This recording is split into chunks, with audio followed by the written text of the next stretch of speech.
very good morning. My name is Muhammad Faiz and I will be your moderator for today. First off, greetings from Malaysian Green Technology and Climate Change Center, MGTC.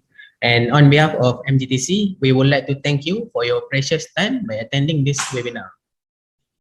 Before we begin, I would like to share a little bit about our very own organization, MGTC.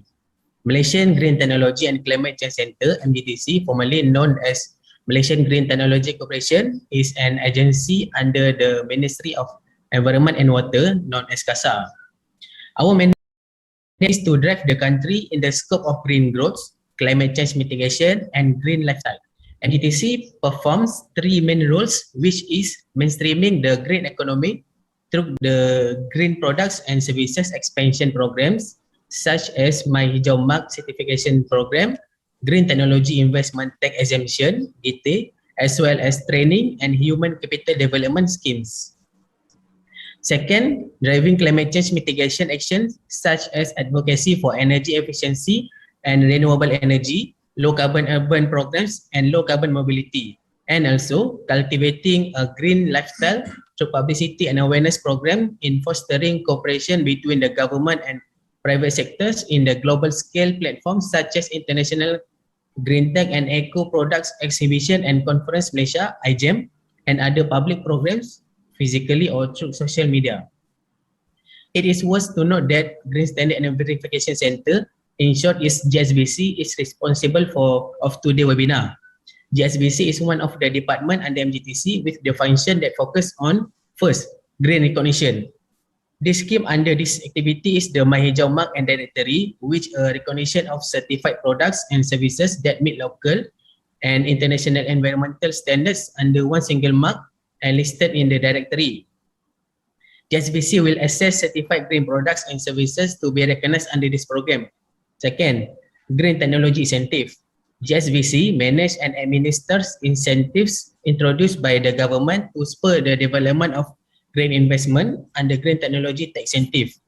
GSVC verifies the green criteria applications for tax incentive, which include three categories: green investment tax allowance for green assets, green investment tax allowance for green project, and green investment tax exemption for green services companies. 3. Government green procurement, GGP. Green procurement is one of the strategies to create demand for green products and services.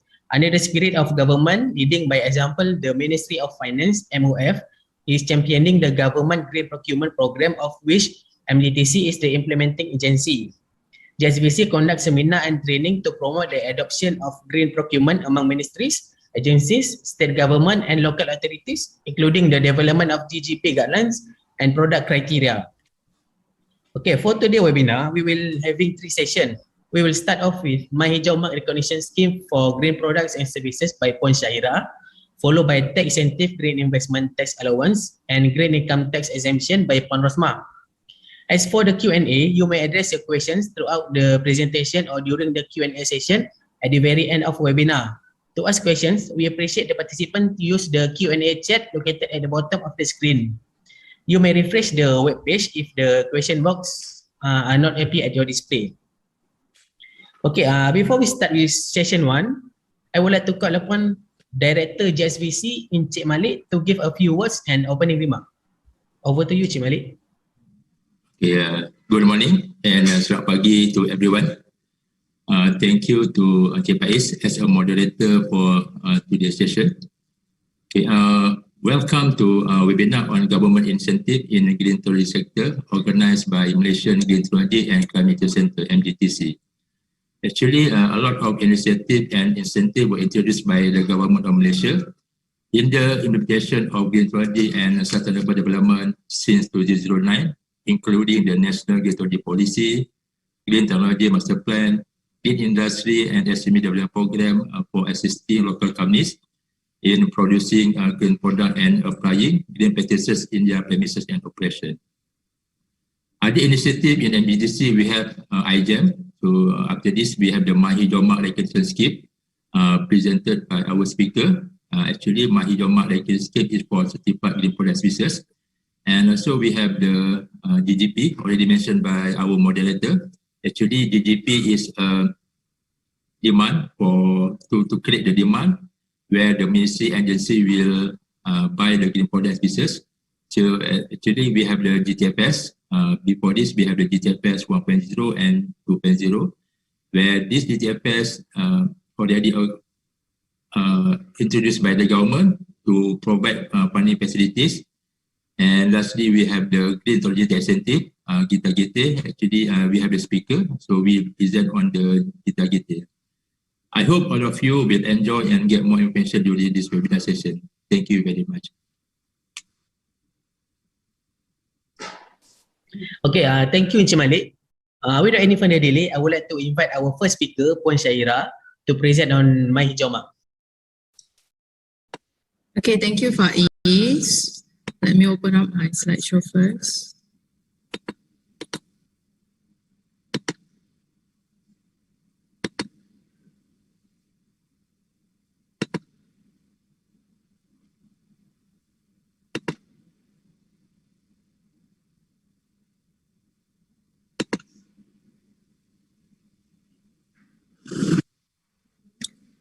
Okay, first of all, thank you everyone for attending for today's session.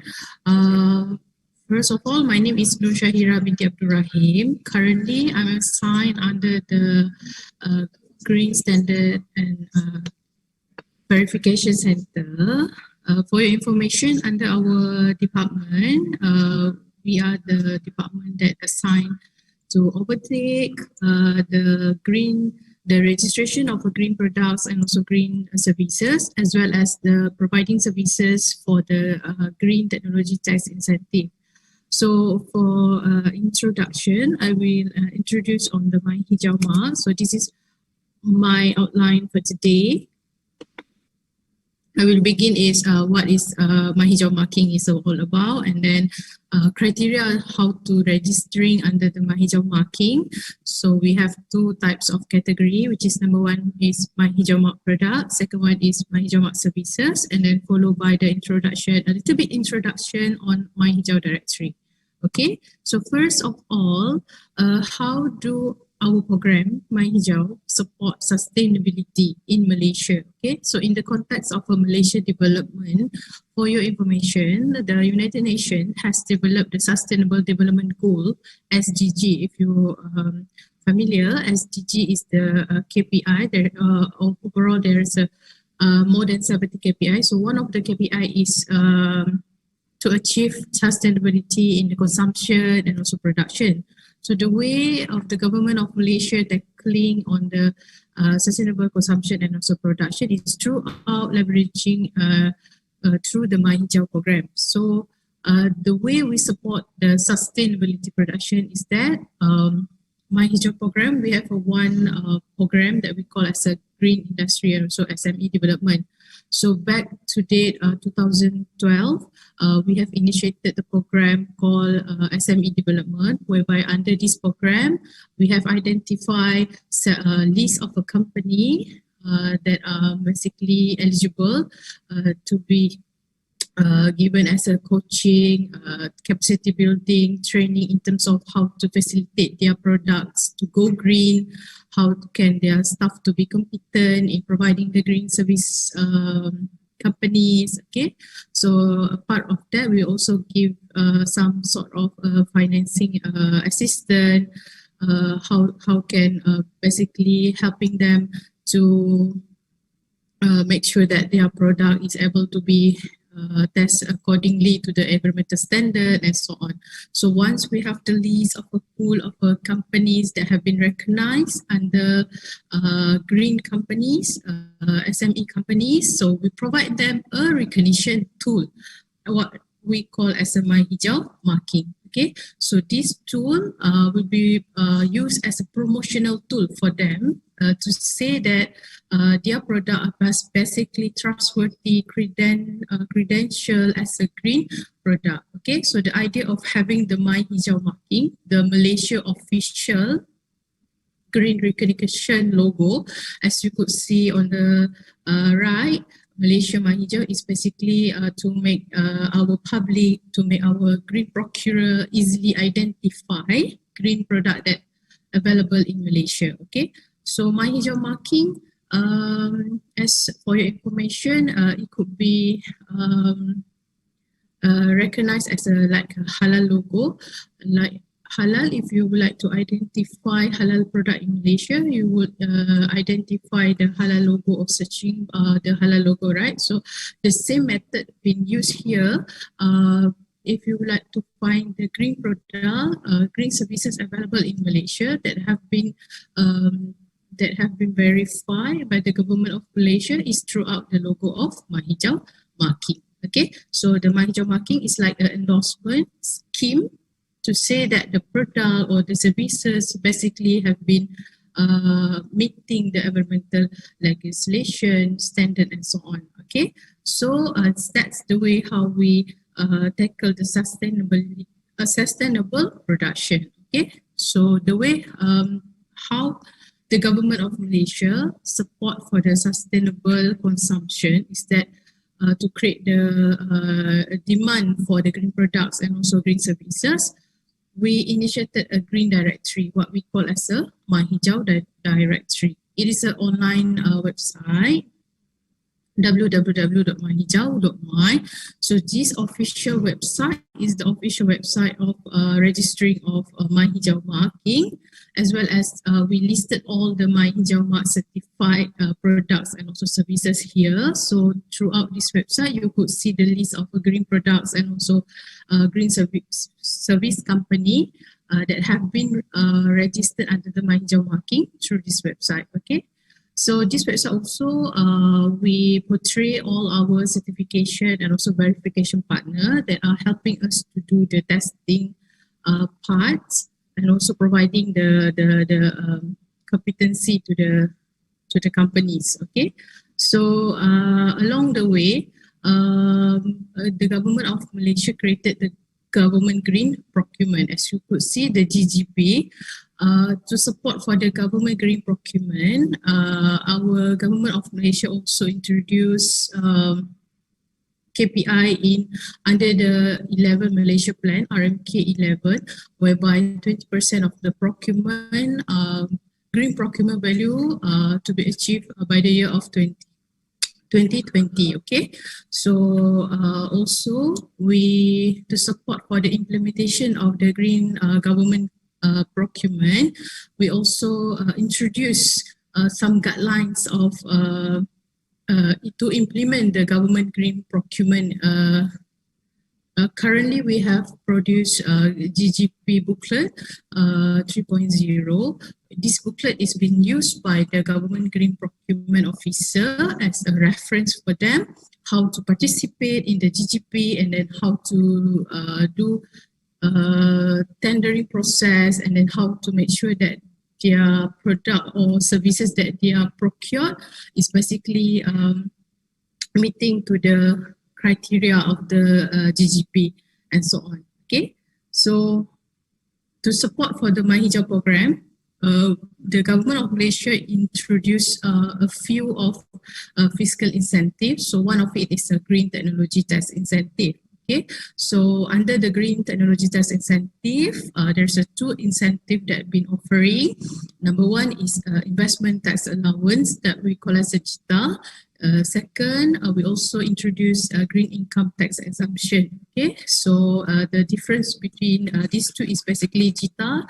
The investment tax allowance is for company who procuring the product, including equipment and also system, while income tax exemption is for company who providing the green service provider. Okay, so another types of fiscal incentive that we are offering to support the My Hijau is green technology financing scheme. So back way, the GTFS have been offering 2% interest rebate, and as well as the government will be the guarantor for the project loan offering. Okay, so as of now, the GTFS 3.0 has been now for a while. So basically, that's the way how My Hijau supports sustainability. Okay. So as I mentioned, My Hijau is a green endorsement, like a green recognition for those certified green products and also service provider. Meaning, if your product would like to be recognized under the My Hijau marking, your product must be certified first by the third party testing laboratory or verification bodies. Okay, so here make you guys I would like to make a clarification. My Hijau is basically is a green recognition scheme. Okay, so it is not a green certification scheme. My Hijau is a green recognition or endorsement scheme to all the certified products and also services. Okay, so here are all the green certification scheme that we recognize under the My Hijau marking. Okay, so in order for the product to be recognized under the marking, you have to obtain either one of these labels. For your information, existing in the world, we have more than 300 green label or green certification scheme existed in the world. So you can find the list of the green certification scheme at www.ecolabel-index.com. So here all the labels are recognized by the My Hijau marking. Okay, so as you could see, the label is coming either from Malaysia or overseas. So each of the green certification scheme being listed here is basically have their own parameter, have their own standard, their own technical criteria and so on. Okay, so by having verified and also recognized by the My Hijau marking, we are making sure that the green certification scheme is up to the level of our standard or benchmark or parameter of the My Hijau marking.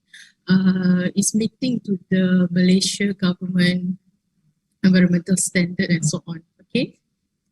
Okay. So now we go to what are the benefit of having the My Hijau mark registration or My Hijau mark recognition scheme, or what are the benefit? People always ask what are the benefit of having the recognition tools, because I already have the green label certification scheme. So here are the benefits of having the recognition. Okay. By having the recognition, number one, your product, of course, will be prioritized for the government green procurement. Okay, government green procurement is basically a process of whereby the government open up a tendering process to procure all the green products as well as the green service provider. Okay, so when the government open up tender to procure green product, they will basically mention there they will prioritize only the My Hijau mark product and also My Hijau mark service company. Okay, could be eligible to participate under that tendering process. Okay.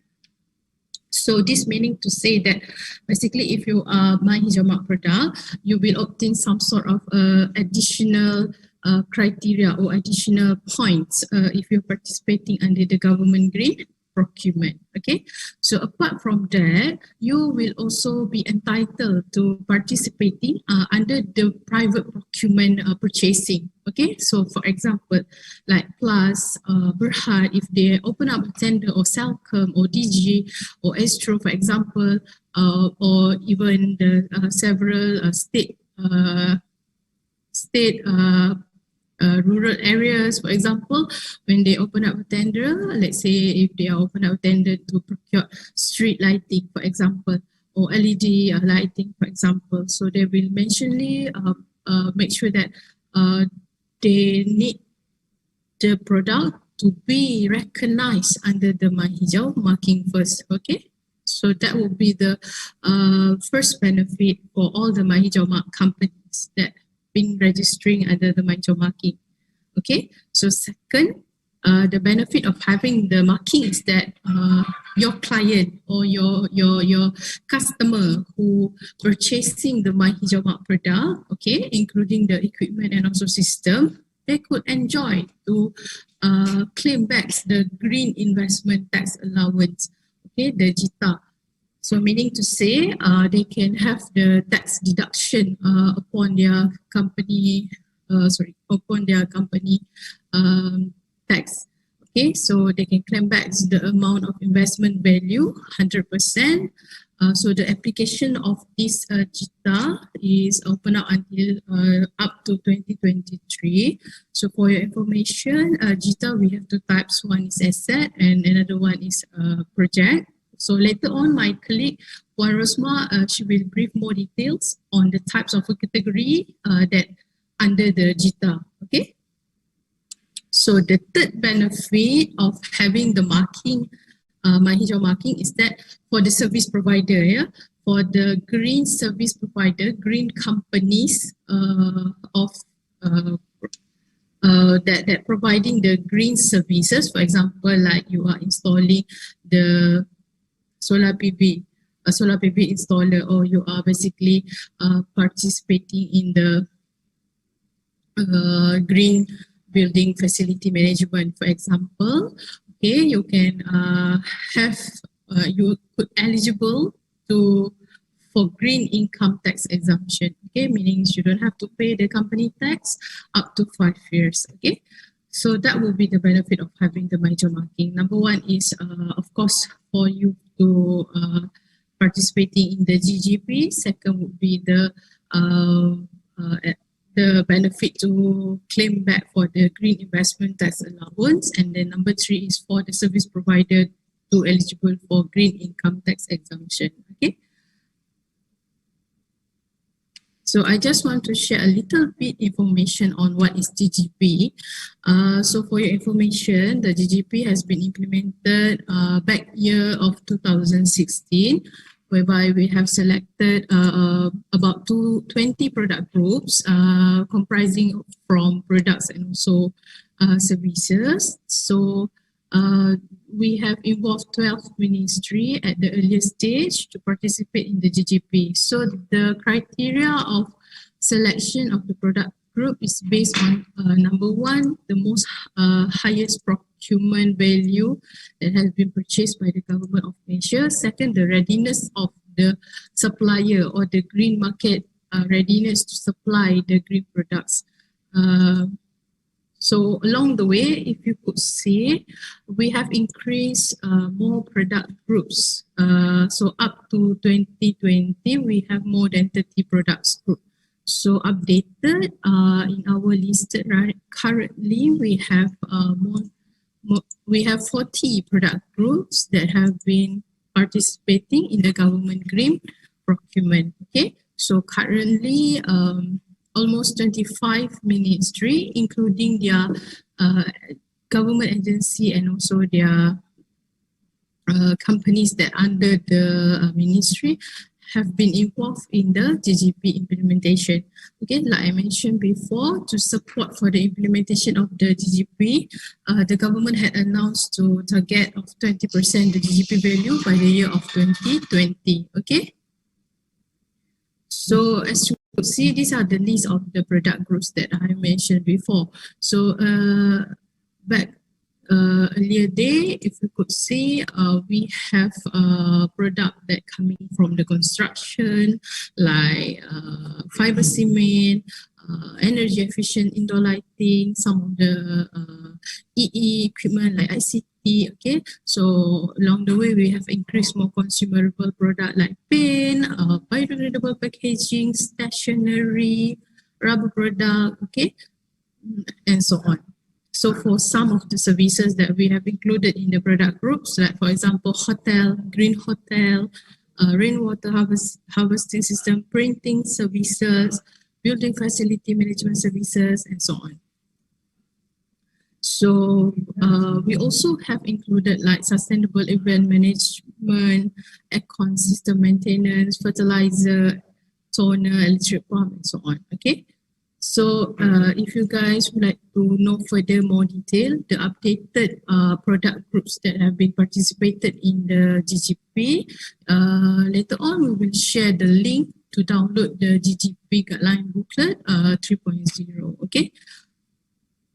So here are the booklet that I mentioned before. So this is the guideline to participate in the GGP. Garis panduan perolehan hijau kerajaan. Okay, so updated, we have increased 40 product groups that have been included in the garis pandu perolehan hijau kerajaan, okay, GGP 3.0, which is we have introduced this booklet by October 2020. Okay, so inside this booklet, it will be used by our government green procurement officer to participate in the GGP by learning throughout the technical criteria and then guideline how to run the tendering process, and then the selection criteria, how to select between product A, product B that are basically having the same product group but different technical asymmetry, technical criteria and so on. Okay. So just to share with you, by the year of 2019, the total GDP value that we have been achieved is almost 1.195 billion. So the most highest procurement value by the product of ICT, like laptop, multi-photocopier machine and so on. Okay, so followed by the solar panel system, okay, and so on. Okay, then I will go to the criteria of how to register for My Hijau marking, right? So for your information, we have two types of category under the My Hijau marking. Number one, we have My Hijau mark product. This one is applicable for companies who are producing green products, as well as the reseller or trader or distributor that are distributing the green products here in Malaysia. Okay, another one, we have My Hijau mark services. So this one is applicable for green service provider. Okay, so for your information, the registering process is throughout the online website. You have to go to www.myhijau.my. So here, you have to do the online registering.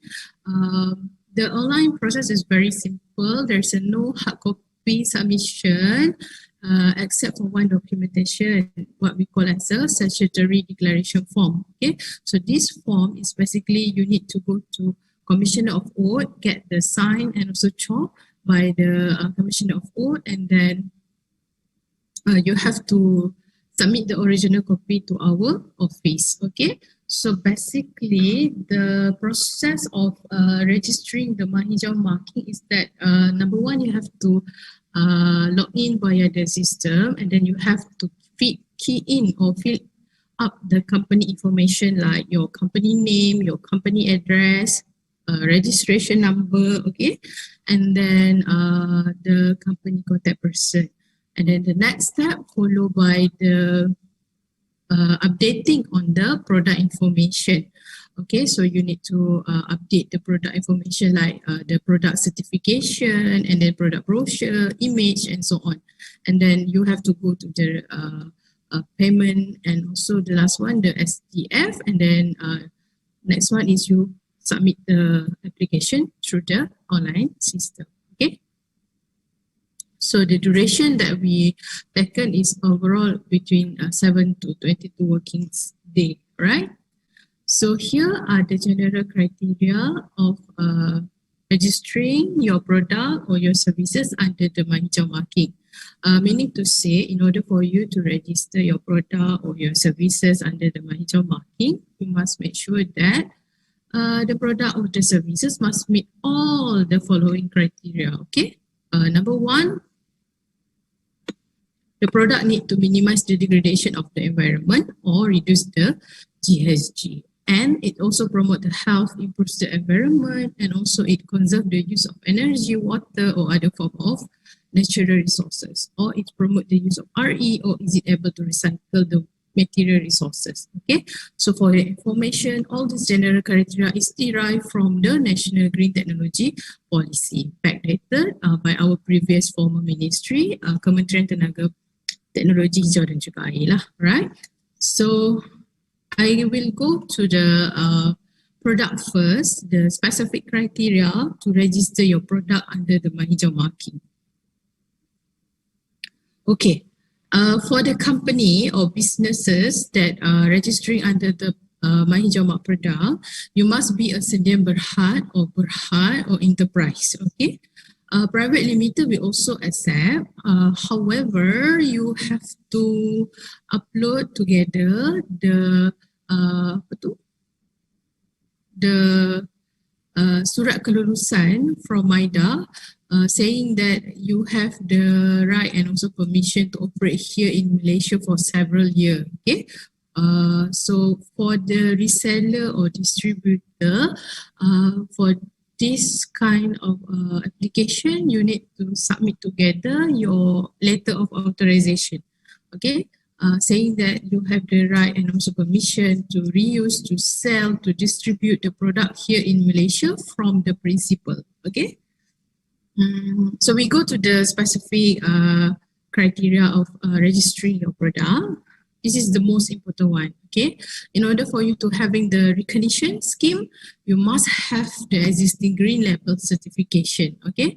Meaning your product must be certified first by the third party or by the independent certification body that have been recognized by MGTC. All right. So, or we have another types of a compliance. You must have the existing performance standard compliance test report. Okay, that coming from the independent certification body.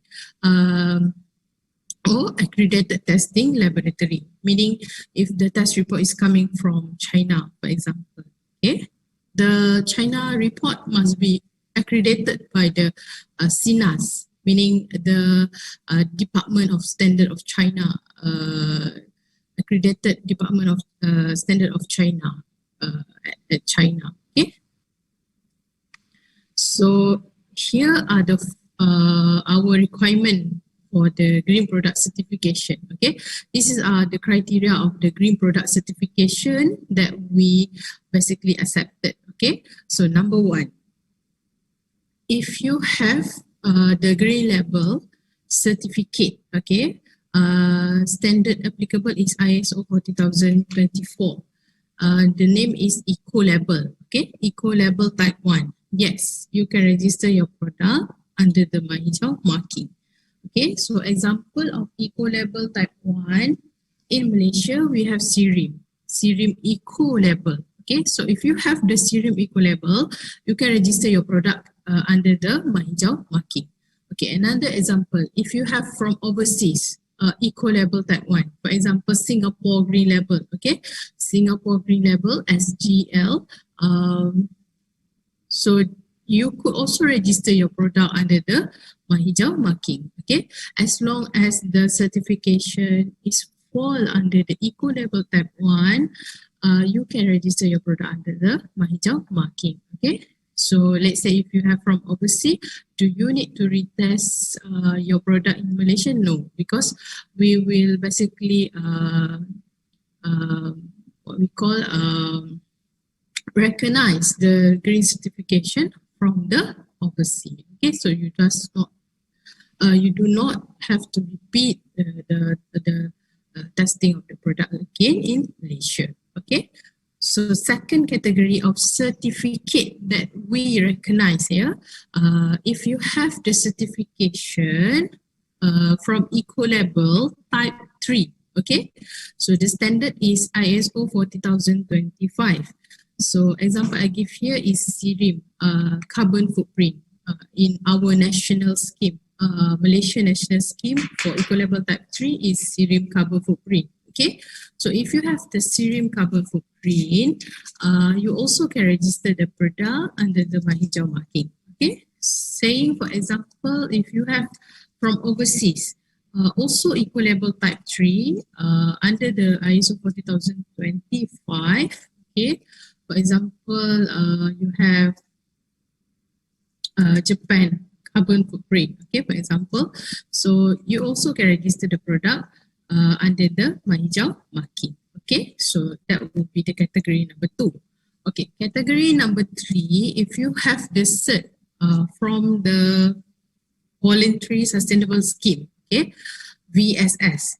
Like for example, energy efficiency certificate, water efficiency product labeling scheme certificate, or you have the FAC atau MTCC cert, atau you have the OK Compost cert. Okay, so all the single criteria certification, okay, you can register your product under the hijau marking. Okay, so this certificate is known or applicable under the VSS category. Okay, so last one. Here, if you have the performance standard compliant test report, okay, performance standard compliant test report that coming from the independent certification body or independent testing laboratory, like for example, SGS, GUV, Bureau Veritas, okay, so you could register your product under the hijau marking. Okay, example I give here is electric motorcycle. Okay, so the electric motorcycle have been performed to the standard Malaysia Standard 2413 Part 3 to the performance test. Okay, so I like to remind or to take note here, under the performance standard compliant test report, when you are submitting under this category, you have to make sure that you submit together the safety and also the quality test report. Okay, so under the fourth category, you need to make sure that you have the safety, quality, and the most important one is the performance test report. Okay. Okay, just some introduction on what is eco-label type 1. Okay, so if you're interested to have your product been certified under the eco-label type 1, for your information, is a third-party certification, meaning your product, your factory will be audited, okay, by the third party. Like for example, if you go to CIRIM, so CIRIM party auditor, they will go to your factory and audit your products and also test your product according to the product criteria documents. Okay, so they will basically assessing your product based on a multiple criteria lah. Okay, starting on the raw material extraction towards up to the disposal of the product. Okay, for example, if you're claimable that your paint is basically a green paint, so starting from the raw material of the green paint, they will see whether it is based from water-based, or is it a solvent-based, or is it a inorganic, and so on. And then during the production of the green paint, they will looking at the is there any permissible heavy metal or hazardous toxic material being used. Okay, so during the transportation use, is there any take back policy has been implemented? Okay, so during the usage of the product, is there any formaldehyde or volatile organic compound being emitted? Okay, and up to the disposal. So basically, if you having your product being certified under the eco-label type 1, that would be great, and that would be awesome, because this is really good because they will looking the green element criteria for the throughout entire of the product life cycle. Okay, so the example, if people ask you what are the national Malaysian national eco-label scheme, you could say that CIRIM is our eco-label scheme. Okay, so like other countries, every countries, they will have their own eco-label. Okay, for example, Thailand, they have their Thailand green label. Singapore, they have Singapore green label. Like Indonesia, they have their Ramah Lingkungan eco-label. Okay, so next I will go to the short explanation on the eco-label type 3. So the difference between eco-label type 3 and also eco-label type 1 is that eco-label type 3, they will quantify the carbon CO2 emission value. So the lower of the CO2 emission be emitted from the product is better. Okay, so they will quantify the value of CO2 reduction throughout the process of the life cycle. Okay, so same goes like the eco-label type 1. They will calculate the CO2 emission starting from the raw material extraction and then during the manufacturing phases, during the distribution up to the end of the life. Okay, so they will basically have some method being used like cradle to gate, okay, and so on lah. Alright. So if you're interested in Malaysia, if you would like to have your carbon footprint, you could go to SIRIM because SIRIM have the SIRIM product carbon footprint. Okay, so for your information, for carbon footprint, they will show the value of CO2 emission being emitted by the product. Okay, so for other countries as well, they have their own carbon footprint label. Saying, for example, you have the carbon footprint from other countries, like you have obtained Japan carbon footprint, for example. Yes, you could also register your product under the mahijau marking. Okay. Okay, next I will go to the VSS short explanation. VSS, it could be a voluntary, it could be a mandatory. Okay, so it is a third party certification as well because there's a third party that been coming to your factory and audit on the product itself. Okay, however, on the VSS certification criteria, it will be based on the single criteria, okay? Meaning to say, you will be given the certification based on, is it energy efficient or is it water efficient? Is it because of it's biodegradable? Is it because it is conserving the natural forest and so on, okay? So it could be a mandatory, like here in Malaysia, we have one logo that we call as an Energy Star rating, okay, that have been introduced by the Energy Commission, the Suruhanjaya Tenaga. So for your information, it have been mandatory for 6 electrical appliances, which are lamp, refrigerator, TV, air conditioning, washing machine, and also last one I can't remember, but this is 6 electrical appliances that have been mandatory operating by the Suruhanjaya Tenaga, right? To make sure that all these electrical appliances basically meeting to the 3, 4 or 5 star regulated, okay? So here are the level that for energy efficiency level. So if Malaysia, we recognize the energy efficiency rating and also labeling scheme. Okay, here I mentioned earlier from Suruhanjaya Tenaga, right? So for my hijau mark registration, we only recognize 5 star only. Okay, so is it coming from foreign countries or overseas country, like you already obtained the Energy Star, okay, Energy Star certification, like from US, you also can register your product here in Malaysia. Okay, other example, if your machinery, okay, like pump or your chiller or your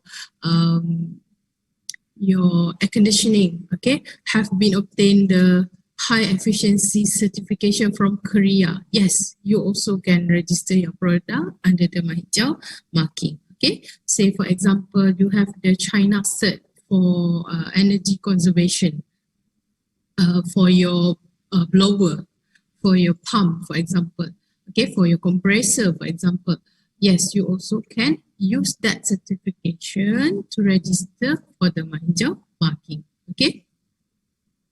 So here are the level for the water efficiency. So in Malaysia, we have recognized the WEP scheme from our Suruhanjaya Perkhidmatan Air Negara. So for information, we recognize 2 and 3 star only. Okay. So is it coming from the overseas countries, same WEPs scheme being applicable? Yes, we also could recognize them. Okay, so for example, your water taps, okay, already been certified by Australia water rating. Okay, so we also can recognize the product under the mahijau marking. Okay, here are the example for the sustainable timber sources. Okay, so if your product have been coming from or obtaining the MGTC logo, okay, or let's say your product already obtaining the FAC logo. Okay, this is will be familiar, or this will be the commonly used that I could say we could easily identify them in the basically FAC logo, because for your information, FAC logo and also PFC logo has been mandated throughout the Europe. So basically, for example, if you go to IKEA, so most of the IKEA product, furniture coming from IKEA has been certified by the Forest Stewardship Council, FAC.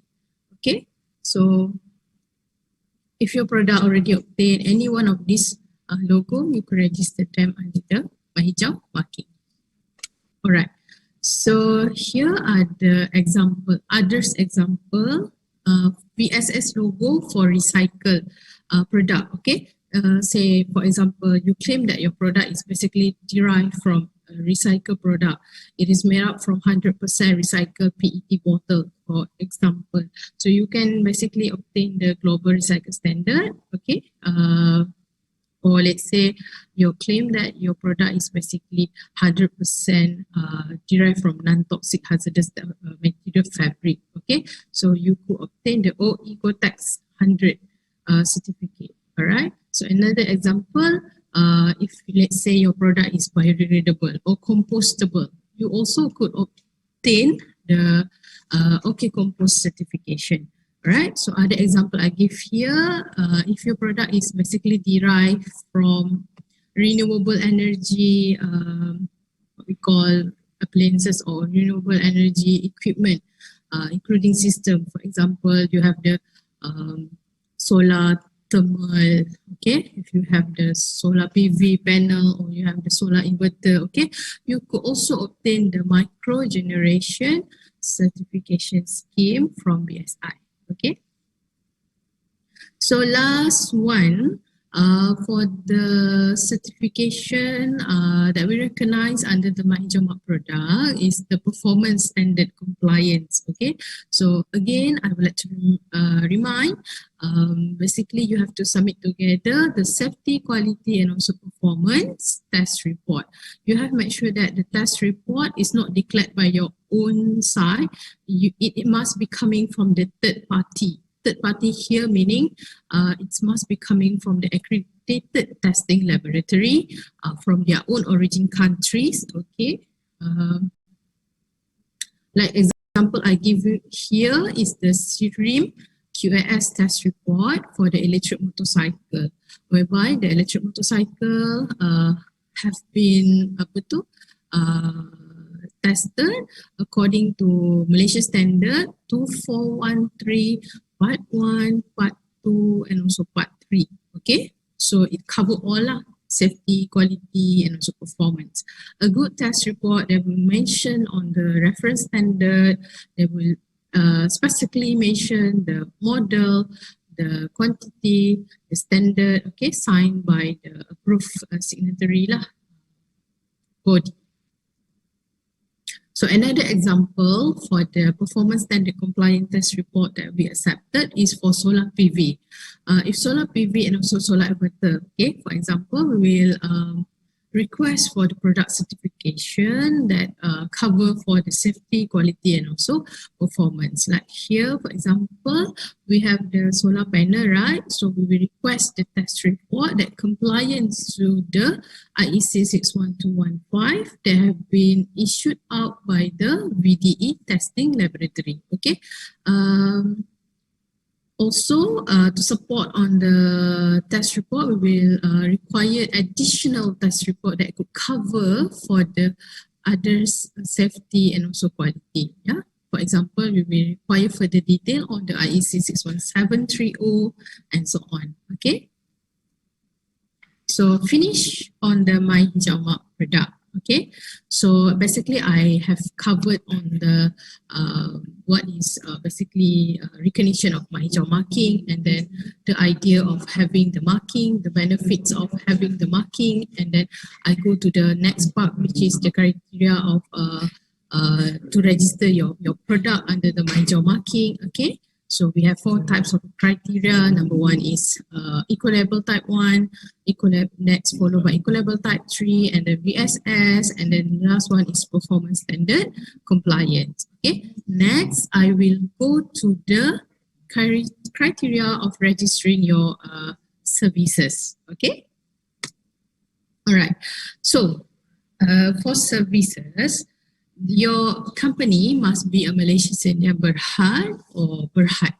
Okay, enterprise, you also can register your service under the Mahijawat services. Okay, however, you are not entitled to obtain the green income tax exemption. Okay, so here are the most important parts. The criteria how to register for services. Okay.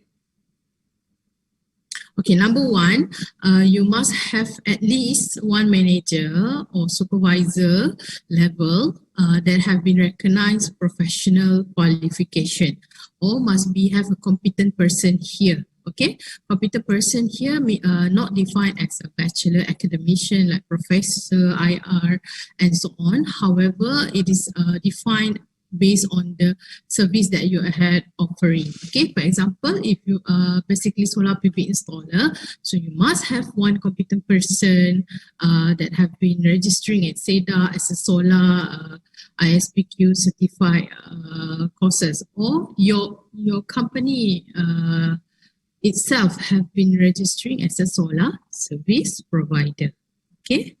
Say, for example, if you are participating or doing businesses that relating of green building management, so you must have at least one competent person as a GPI facilitator or green RE manager, for example. So that's what we call as a competent certification. Okay, that will be our first criteria. Second criteria, you must have a green policy. Okay, green policy here meaning is a one single pages. Okay, you have to write your vision, mission, your declaration statement towards your commitment to the sustainability. Okay, at the end of the pages, signed by your CEO or MD. Okay, that's all. Okay, third one, you must submit the SOP. I think during the pandemic of COVID-19 here, we are very familiarized with the SOP words, okay? So here also, for your information, to register your services, we also need the SOP, Standard Operating Procedure, meaning you have to basically submit to us the flowchart version or the write-up version, how you run your services, starting from the project initiation, coming to the consultancy services, and then up to the installation part, until towards the how you tackle the disposal of the units or disposal of the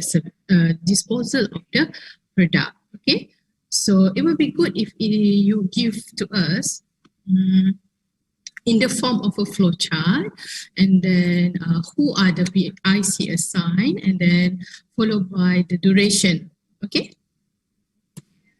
So here are the example of a competency certificate. This is from ISPQ SEDA, and then this is from GBI Facilitator. We also accepted the certificate from Energy Manager. Okay.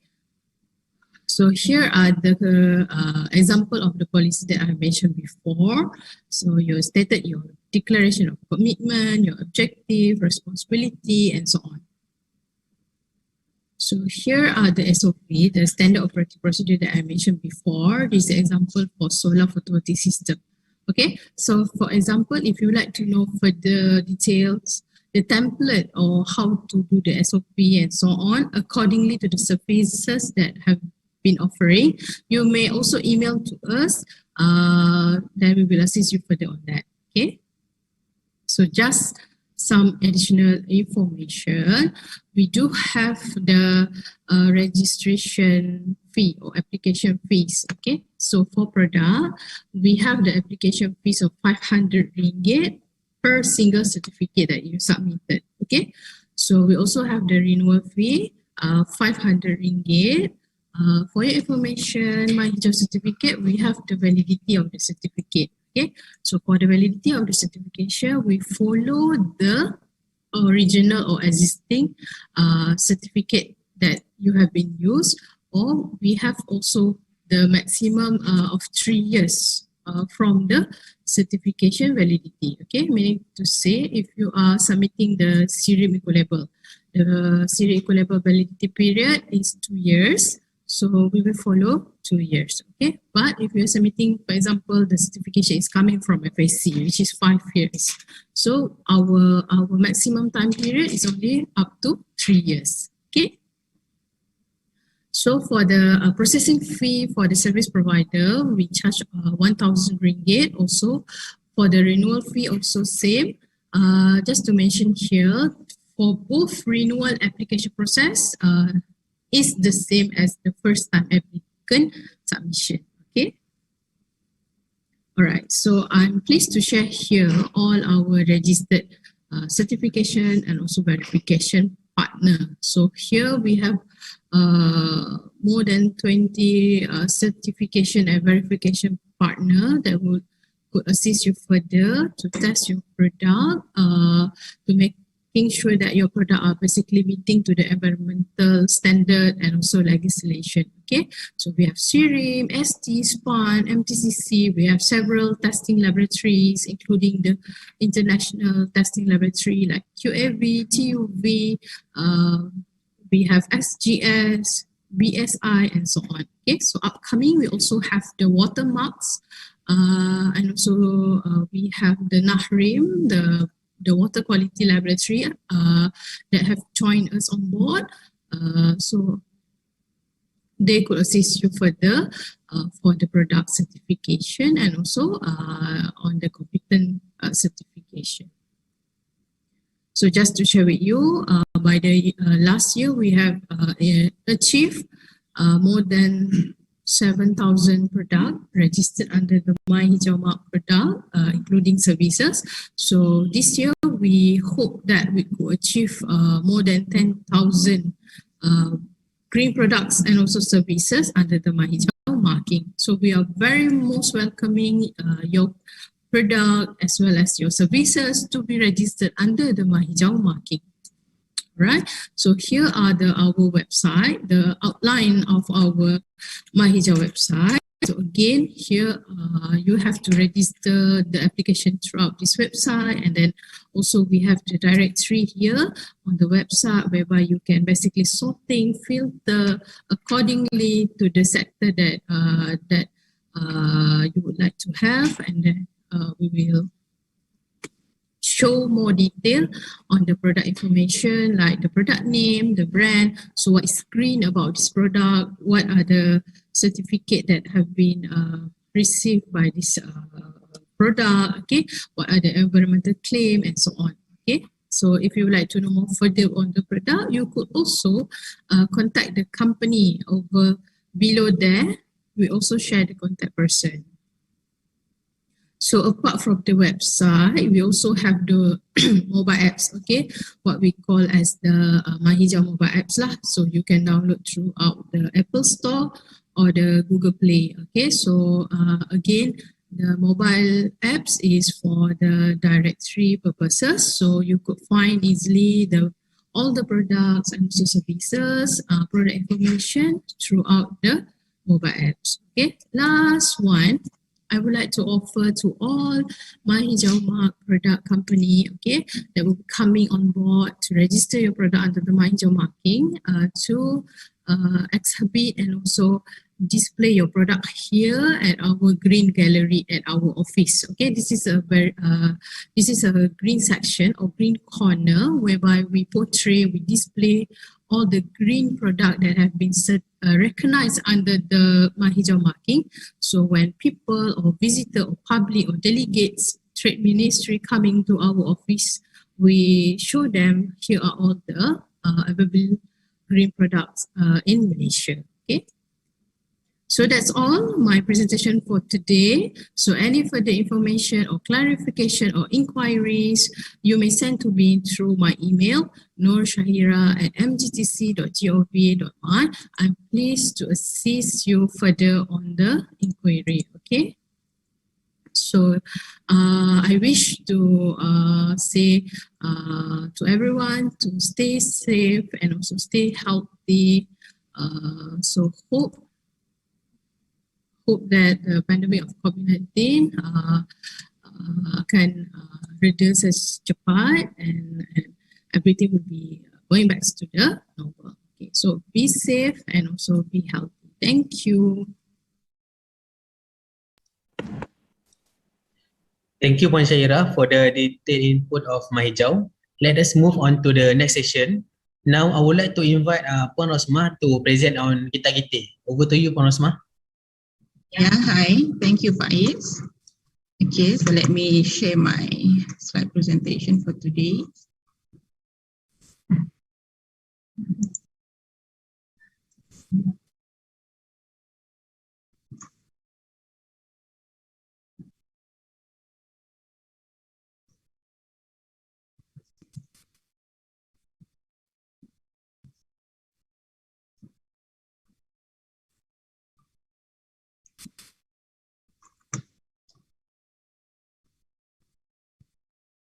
Okay, all right. Okay, so hi everybody. Assalamualaikum and good morning to our value participants today. So and hope everyone in a good condition, in a good health. All right, so without any further delay, I will proceed with my briefing today on the information of Green Technology Tax Incentive for the green technology sector in Malaysia, which is consists of two main categories, which is Green Investment Tax Allowance, or we call it GITA, and Green Income Tax Exemption, or we call it GITE in short. Okay. Okay, so the outline of my presentation today would be introduction of the incentive, category of Green Technology Tax Incentive, the details on each category, which is GITA Asset, GITA Project, as well as GITA Services. Okay, a little bit on the introduction of this incentive. This incentive has been introduced during the budget 2014 with the main objective to strengthen the development of green technology in Malaysia. Okay, and moving forward, there is an improvement on the incentive, whereby in the budget 2019, the government has announced that there is an additional asset to the existing asset, which is from 9 asset to 40 asset, that will be listed as a qualifying green technology asset. Okay. And currently, during the budget 2020, government has announced the extension of this incentive, okay, until 31st December 2023, which the additional category, which is income tax exemption for solar leasing activities, that is under the purview of SEDA Malaysia. Okay. And this is the category of green technology tax incentive that available. As I mentioned, actually there is a two main category for this incentive, which is green investment tax allowance for GITA or GITA asset, and then number two, GITA for project, and as well as green income tax exemption on GITA or GITA for service provider. Okay, so we will go to each category in detail. So first is green investment tax allowance for GITA asset. Okay, this is the guideline on GITA asset, and verification on GITA assets. What is the rules of MGTC for the GITA asset? So basically, our rules is more to verify on the approved green technology asset, okay, and green impact from the acquisition of that particular green technology asset. Okay, and our verification will be based on the asset that are registered under My Hijau Mark. Okay, this is very important. Registered under My Hijau Mark and listed under My Hijau directory. And guideline on GITA asset, company, okay, company that had incurred qualifying capital expenditure in green technology investment and comply with all the following criteria. This is the standard criteria if the company embark on green technology project or activities. Okay, so number 2, asset must be registered and listed under the My Hijau directory. This is mandatory requirement. Yeah. Okay, so rate of incentive. Rate of incentive is 100% of qualifying capital expenditure incurred on approved green technology asset. Okay, so meaning that if we talk about capex, this is the price of the qualifying asset that you are purchased. Layman term said that if you are purchased the green technology asset with the price or with the amount of 50K, okay, so you will get back that 50K in a tax calculation or tax form. Okay, so basically a rate of incentive 100%. So we will have 2 table for the qualifying asset, which is table A. This is the previous asset, green asset, that has been approved or announced during the budget 2014. Okay, and then another table B is the additional asset announced during the budget 2019. Okay, so we'll go one by one. Okay, so the commencement date for GITA asset incentive can be claimed in the year of assessment where the GITA asset is purchased. Okay, and period of purchase must be made from 25th October 2013, okay, until 31st December 2023. But of course, there will be a criteria that the company need to fulfill, okay, in terms of the period of purchase. And then companies must submit the application to MGTC at least 2 years from the date of asset purchase. Okay, so let's say the company, they already purchased the green asset in 2017. Okay, and then they only submit the application to MGTC this year. So they will not eligible for the incentive. Okay, at least you must purchase the asset in 2019. Okay, 2019 to 2021 is 2 years. Okay, at least 2 years from the date of asset purchase, which is we refer to the date stated in the invoice from the supplier. Okay.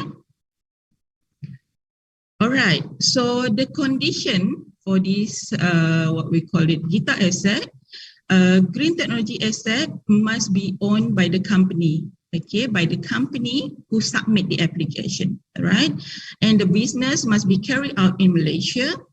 Okay, green technology asset must be used for own consumption only and not for income generation. The qualifying capital expenditure must be qualified asset by MOF. Okay, I will show you the list of qualifying asset later on. And then once validation letter is issued to the company, claim may be made in the tax return form and all supporting document must be kept, okay, and produced to IRB when they requested for the supporting documents. However, this is very important note to all the applicant. Please note that the gazette order for this GITA asset as well as GITA project is still under the process and yet to be issued by MOF. Okay, and important that incentive can only be claimed after the issuance of gazette order, and we have been informed that the relevant ministry, which is MOF, they are trying their best to issue the gazette order within this year, okay, because the delay, of course, because of this pandemic since last year, so it has to be one of the contribute to the delay of the gazette order, okay. And okay, so this is the table A for the list of qualifying asset that has been approved previously during the budget 2014. Okay, so previously we have 9 assets in total, which is eligible to submit the application for GITA asset. So basically we have energy efficient transformer, solar aircon, very important. This is solar aircon, okay, not hybrid or normal aircon. This is for solar aircon. Okay, thermal energy storage, VAV, VRV, electric, and then for transportation, okay, transportation for EV. So basically this is the three product that eligible for this incentive under GITA asset, which is electric motorcycle or scooter, electric bus, electric MPV or truck only, okay. And then for EV infrastructure, of course, for eligible for electric vehicle charging equipment or system. Okay, so under table B, this is the qualifying asset announced during the budget 2019. So basically we have another additional GITA asset. So energy efficient chiller, high efficiency absorption aircon, okay, high efficiency cooling tower, high efficiency air compressor, energy efficient industrial furnace, battery, and okay, please note that this is the battery for renewable energy only, okay. And then trash compactor with energy efficient motor, as well as for water sector, we have energy efficient pump. Okay, I wanted to share with all of you, because if you refer to our guideline, actually there is a list of 40 asset in total, okay, which is the additional during the that has been announced during the budget 2019, right? When you refer to our table B, there is only 8 assets. So why this happened? Actually, because of there is an issue on policy matter. So some of the asset will be eligible under GITA project for energy efficient sector. Under GITA project, which is the submission, will go to MIDA. Okay. All right. So this is the process flow. For GITA asset, which is the submission will go directly to MGTC, very straightforward. What you need to do is just you need to go to our guideline, okay, and then refer or check on the asset eligibility, especially on the list of qualifying asset that eligible to submit under GITA for asset. Okay, and then of course, with the mandatory requirement, the qualifying asset must be certified under My Hijau mark, okay, or listed under My Hijau directory. And then after that, company need to submit an application to MGTC, okay, via our application form, MGTC GITA/A that you can download from our website. Okay, and our please note that our submission is online submission or through email only. You don't need to submit in hard copy. Okay, and then we will process the application based on the criteria and everything. So there will be supporting document that the company need to submit. Checklist and everything is available in that application form. You can refer to the checklist. Okay. So once we process the application and everything in order, we will issue a validation letter to the company. So basically with that validation letter, company may submit or may proceed with the tax process to IRB. But of course, you will need to wait until the gazette order is available. Okay. All right, so moving forward to GITA project. So basically, actually this is, if you refer to my slide, there is a determination on effective date. So basically this is the new function that has been added to MGTC, okay, since 2020, October 2020, okay, under the new regime of the incentive. So MGTC will determine on the effective date of the what we call it of the GITA project.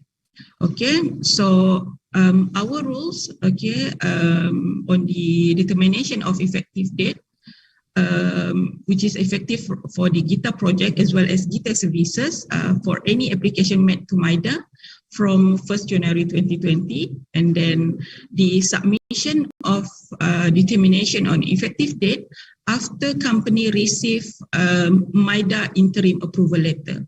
So if you refer to MIDA interim letter, so there is a few conditions that the company need to fulfill before the submission to MGTC. So basically, for easy reference, or what we call it process, once the company receive MIDA interim approval letter, what you need to do is just contact MGTC. If you don't know how to proceed with the submission, contact us, and then we will inform you, we will advise you how the process gonna be. Okay, but very important that the company need to refer to the MIDA interim letter. Okay, because there is a situation that the company, after they receive the MIDA interim approval letter, they thought that they already what we call it, they already fulfill the incentive condition. So they don't go to MGTC. They wait until their tax declaration to IRB, and then just submit the MIDA interim approval letter, and of course they will be rejected by IRB because they didn't fulfill all the condition in the interim approval letter. So very important to go through one by one conditions stated in that letter. Okay, so yeah, the application form for the determination on effective date can be downloaded from our website at www.mgtc.gov.my. Okay. So moving forward to guidelines on GITA project. So verification on GITA projects, as I mentioned, the rules of MGTC will come after the company receive MIDA interim approval letter. So one of the conditions is the company need to go to MGTC to go to do the verification on asset as well as the projects they are embarked on. Okay, so our rules is to verify the technical requirement, including main equipment or asset, as a major components for the performance and green impact from the project. Okay, so verification will be based on the following requirement. This is our main requirement, which is the main equipment or asset used in that project must be recognized and registered under the My Hijau mark. There is an option if the equipment used in the project, they yet to have a My Hijau mark, so they can proceed using the product certification. So product certification, of course, consists of safety, quality, performance, compliance. Okay.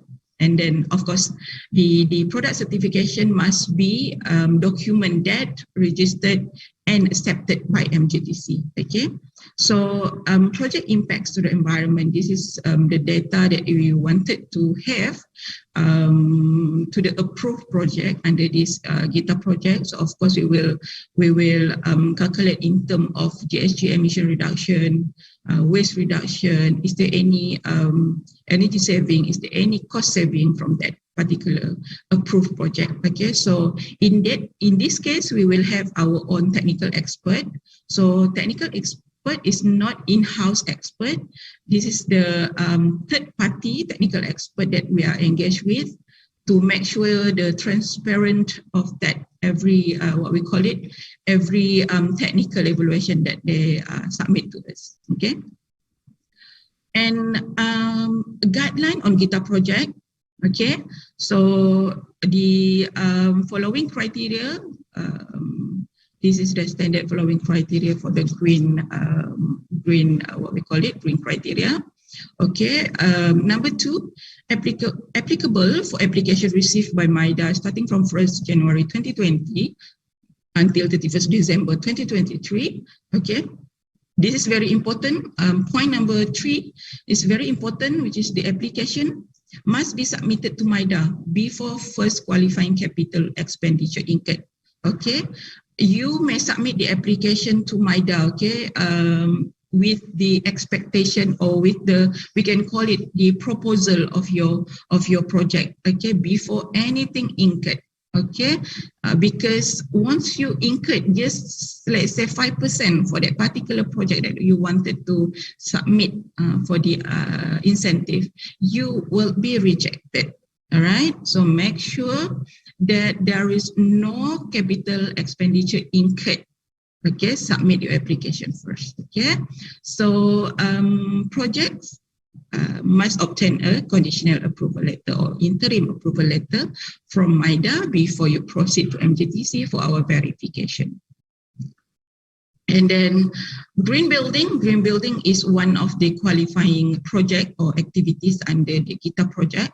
So for green building, company is allowed to submit application to MIDA after receiving provisional certificate. Okay, this is the first certificate, or GBI, they will call this design assessment certificate.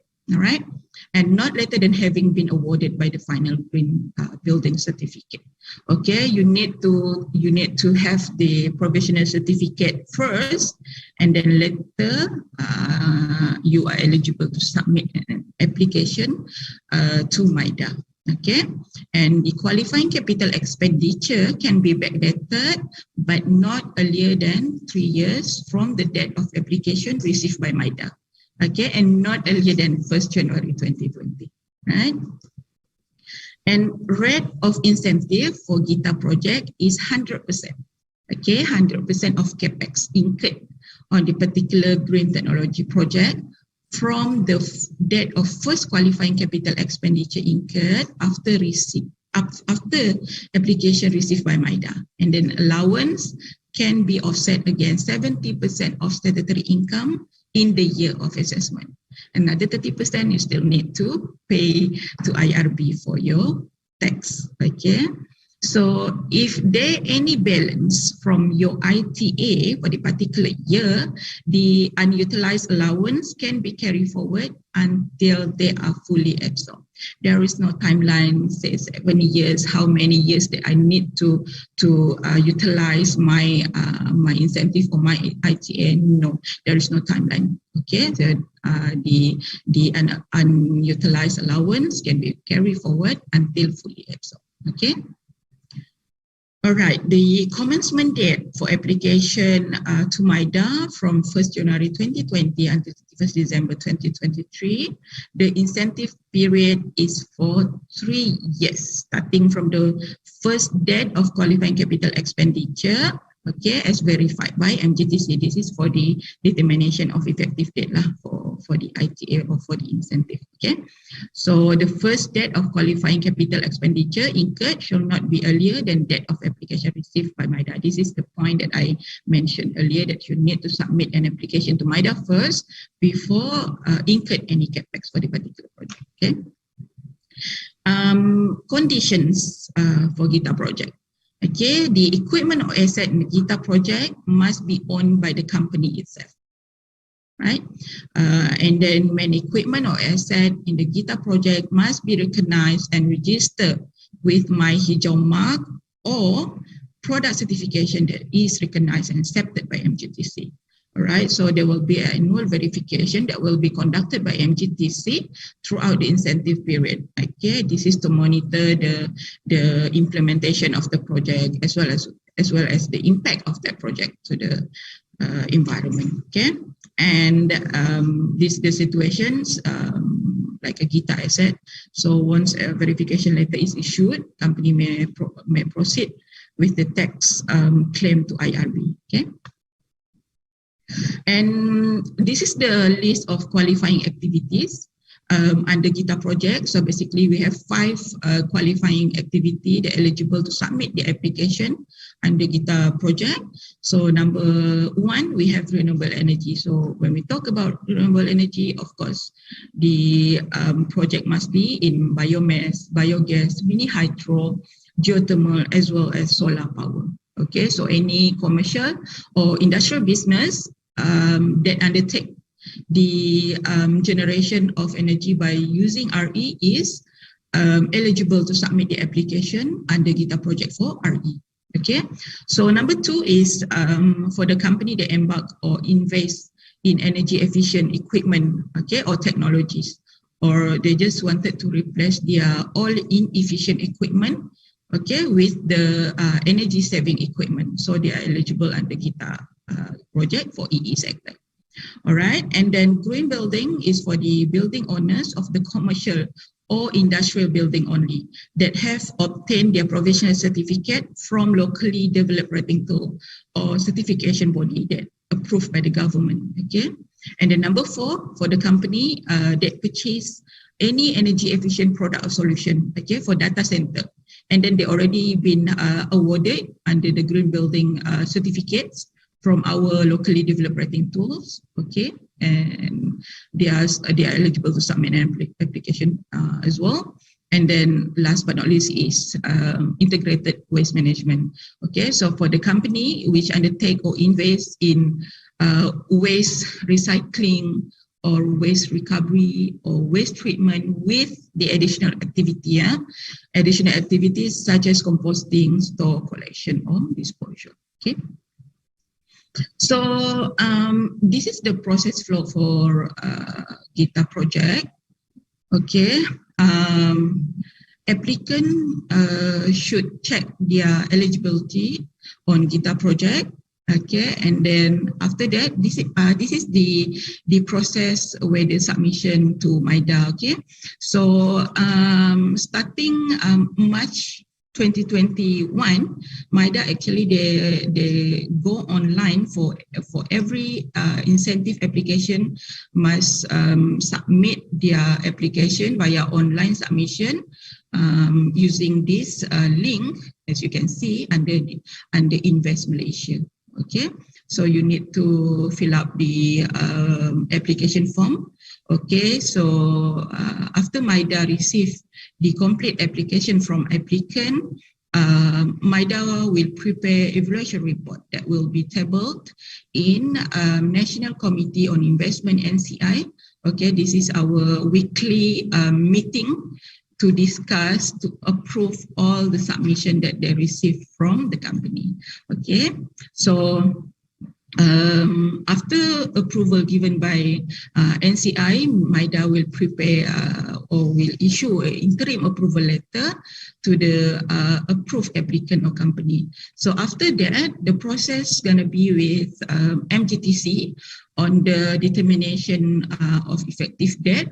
So what you need to do is you just email to us copy of MIDA interim approval letter as well as MIDA notification letter. So we will advise you the process, which is we will provide the form on determination of effective date. This is the form that you can download as well from our website. Okay.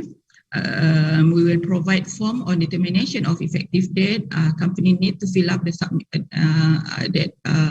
form and submit together with all the invoices for the approved project, and that form as well as the invoices must be verified by external auditor. Okay. And then after that, we will verify the information provided by the applicant. Of course, there will be a supporting document that we will request from the what we call it, from the company. All right. So after that, after everything approved, everything in order, so we will issue a letter on effective date to the company. Okay. Moving forward. After the company receive our letter on effective date, so we will proceed with project technical evaluation. Okay, so basically project technical evaluation, this is the document that we will need you to provide to us. Copy of MIDA GTJA form, MyHijau certificate or product certification, and GITA project technical evaluation form, as well as other supporting document. So other supporting document will be based on the condition that's stated in MIDA letter. Okay, this is the supporting document we will advise to the company. Okay, so we will validate the project complies with the GT project criteria. Okay, and then after once everything in order, okay, of course we will have our processing fee for this GITA project. Okay, and after we receive the fee, This means that the project is already approved, already approved by our technical expert, already approved by our management. So we will, we will issue invoice for processing fee. So after that, we will issue, MGTC will issue a validation letter to the applicant. So with that validation letter, meaning that the company, they already comply with all the conditions in MIDA letter. Okay, we will not proceed with the validation, okay, until all the conditions stated in MIDA letter has been complied by the by the company. Okay, so after issuance of validation letter, applicant or company may proceed with the process with tax form to IRB. Okay. So yeah, our process for this, actually for this GITA project, we will take actually not more than 21 working days, but that is subject to the completion of the supporting document that the applicant submit to us. Okay, but if if the additional information, everything complete, we will not take more than 21 working days. Okay. So moving forward to green income tax exemption or GITE. Okay, guidelines on GITE services. So what is the rules of MGTC on these GITE services? Okay, so basically we will verify the services provided by the applicant. Okay, which is the verification would be based on green services that are registered under the My Hijau mark and as well as listed under the My Hijau directory with 100% income derived from green technology activities only. Okay, so the mandatory requirement for GITA services as well, company need to register under the My Hijau mark. Okay. So the eligibility for GITA services, this is actually for the company which undertakes green technology services activities, okay, and then they must meet the criteria of green technology service provider for this incentive, okay. Actually, the criteria is very, I can say that this is very related to the My Hijau requirement on the services. So basically, first, service provider, they need to have or they need to employ at least 5 full-time working employees that working in Malaysia, including 2 competent personnel. Okay. And number 2, company must have a green technology which is related to the environmental or sustainability. And number 3, they must have documented SOP to ensure the quality of services. Okay, so the SOP actually is related to whatever services they are undertake, which is from A to Z, which is the whole process of that particular services that they are doing. Okay, so number 4, 100% income must be derived from respective green technology services. And then number 5, company must undertake at least 3 qualifying activities from the respective green technology sector. Okay, so actually what does it mean by at least 3 qualifying activities? I give you an example. If you are the solar service provider, so basically solar service provider, you must do at least 3 activities, starting from, this is just an example, the qualifying activities, which is maybe you do the advisory on the solar services, you do the maintenance, you do the installation. So basically there is 3 qualifying activities.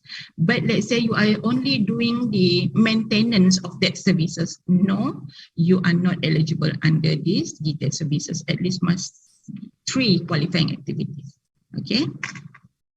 So application must be submitted to MIDA before the issuance of first invoice. Okay, first invoice to your client, right, for the particular green services. And then the period of incentive is for 3 years, starting from the assessment year of the first invoice related to green technology services issued. Okay, 3 years only, not 5 years. Okay, the 5 years is the previous oil regime, call it oil regime. So starting from 2020, the period of incentive is only for 3 years. Okay, so the date of first invoice shall not be earlier than the date of application received by MIDA. Okay, the situation is similar to Gita project, which is you need to submit the application first to MIDA, then later on you issue your first invoice to client. Okay. So this is actually the additional requirement of competent personnel.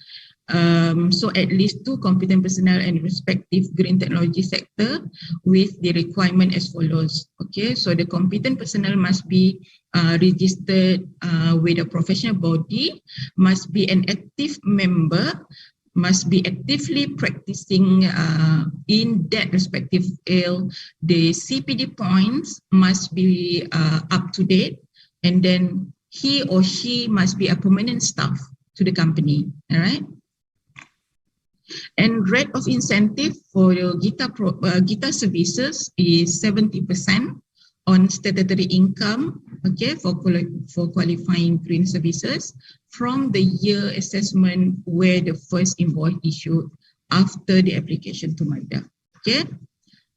And for the application made to MIDA, starting from 1st January 2020 until 31st December 2023, the commencement date shall be commenced as follows. Okay, so for the new company, the commencement date from the date of first invoice issued, and of course as verified by MGTC. Okay, and the date shall not be earlier than 1st January 2020. Okay, but for existing company, their commencement date would be from the date of first invoice as verified by MGTC, and the date shall not be earlier than the application date to MIDA. But no worries, because in terms of effective date or commencement date, MGTC will verify, and we will state the eligibility in our effective date letter. Okay. Other conditions, company must obtain verification from MGTC and listed under the My Hijau directory, and there will be an annual verification throughout the incentive period for this category and company after you receive the validation letter from MGTC. So you will need to submit for annual verification throughout the incentive period. Okay. So once verification letter is issued, company may proceed with the process of what we call it, of the tax claim to IRB. Okay. And this is the list of qualifying services for Gita services. Basically, we have 7 qualifying services. Number 1, we have renewable energy for the service provider company that doing the services related to RE, such as system design, feasibility study, advisory or consultancy, as well as testing and commissioning. And number 2, for service provider related to energy efficiency, okay, they are doing their services on such as advisory, consultancy, energy audit and energy management, measurement and verification, or testing and commissioning.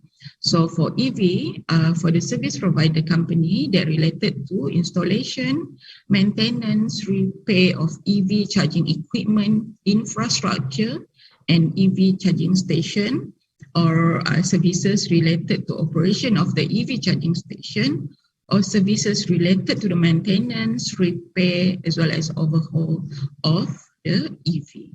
Okay, and number 4 is for the service provider on green building. Okay, number 5 is for the service provider that doing the services on green data center. Okay. Number 6 is for the service provider that doing the services on green certification and verification. And number 7 is for the service provider company that doing their services on green township. Okay. So process flow for the GITA services is very related to GITA project, where the submission will need to submit to MIDA first. Okay, so they need to go one by one the process until they receive the interim approval letter from MIDA.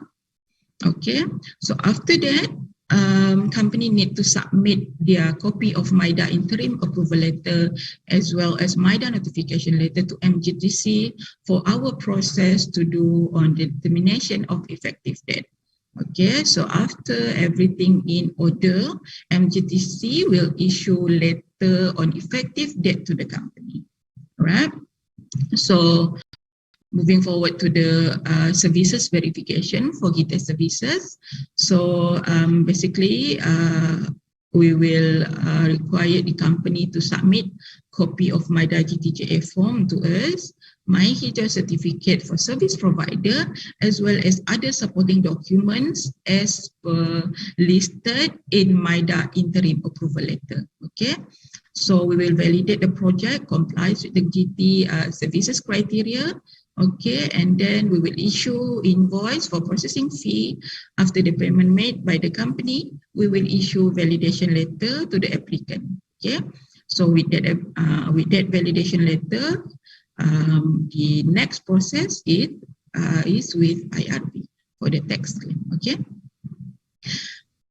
Okay, additional information on the annual verification as well as processing fee. So basically for GITA project and GITA services, we will conduct annual verification throughout the incentive period. Okay, but our annual verification is more to document-based verification. We will not go to the site. Okay, so we will just need the company to submit in documents to us, but of course there will be a template for the annual verification that company need to fill up. Okay, so of course there will be a processing fee to be charged to the applicant. So below is the type of incentive as well as the processing fee that company need to what we call it, that we will charge to the company. So for GITA asset, basically for each green technology asset is 1,000. Okay, and GITA project, we will base on the cost of equipment or machinery used in the project. So if you are, if the cost of equipment is less than K, so our processing fee will be 2.5K. Okay, so our processing fee will for GITA project will start with 2.5K until 10,000. Okay, and for GITA services, for each application is 2,000, right? Okay, so I think that is for me for Green Technology Tax Incentive. Okay, thank you for your participation. Right, thanks. Over to you, Faiz. Yeah, thank you, Porosma, for the comprehensive inputs on Gita. Now we are officially moving on to the Q&A session. Any participants can ask questions. Please be reminded that this session will last for 10 minutes. Should you need further clarification or face-to-face discussion, you may set an appointment with the person in charge via any platforms at your convenience. You may refresh the web page if the question box not appear at your display. We shall begin the session now. So for the question ones for Puan Shahira, the question is, how easy is it for SME to obtain My Hijau recognition? All right. Thank you, Faiz, for the question. Like I said, our process is very simple. First, you need to have for the My Hijau Mark product, you need to have the green product certification first. Either number one, if you have the eco label type 1, or if you have the eco-label type 3, or you may submit if you have the voluntary sustainable scheme certification, or last one, if you have the performance standard compliance test report, including the safety and also quality, you may submit for the My Hijau Mark product, for My Hijau Mark product requirement. Okay, like I said, as for the services, what you need is you must you must submit the green policy, you must submit the standard operating procedure. Okay, so our duration would be normally the process would be from 7 to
process the effective date as well as the technical evaluation for the said project or services. So basically, we will take about not more than 21 working days for complete documentation. So basically, in total, starting from MIDA and MGTC, maybe we will take about 6 months.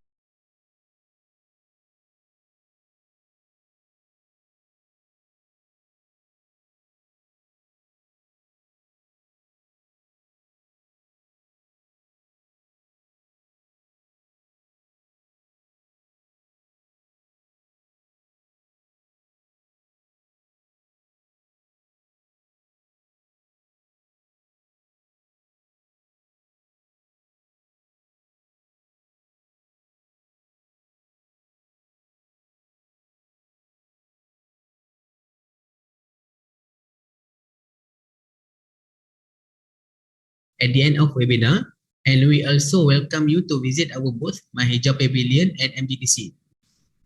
On behalf of MGTC, we would like to thank you for your active and notable participation during this webinar. We hope that you have found this webinar fruitful and gain relevant information of government incentive provided under MGTC. That's all from us. Lindungi diri, lindungi semua. Thank you.